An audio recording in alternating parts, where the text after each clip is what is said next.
A Chattanooga woman is recovering from a horrible accident. A huge tree fell on top of her car, trapping her and her 6-year-old son in their car yesterday. Firefighters had to use a special technique to get the tree off of that vehicle. Our Madison Sims has more details on the ordeal. It was in the late evening hours on Sunday in this Hixson neighborhood where a tree was cut and subsequently fell, trapping a mother and her 6-year-old son in the vehicle. A normal Sunday, was just kind of relaxing at home. The only not normal thing about it was that there was a lot of chainsawing going on across the street. Lauren Carroll and her husband Matthew live on the street where the tree fell. She says for several days work had been going on at the property across the street.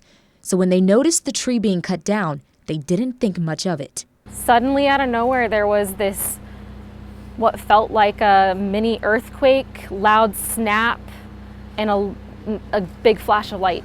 When they looked out the window, they spotted the car crushed beneath the fallen tree. Matthew called the police, and Lauren ran to the scene where she found Amy Reisinger and her 6-year-old son, Lucca. Lauren was able to get the boy out of the car, but the mother was pinned down in the driver's seat. Her husband was at home with their daughter when police called. That he says, "Your son's okay," but was completely silent about her. So obviously I'm going to the worst case scenario. Josh rushed to the scene where he was reunited with his son, but because Amy had to be extracted from the vehicle, he couldn't see her until she was transported to Erlanger Hospital.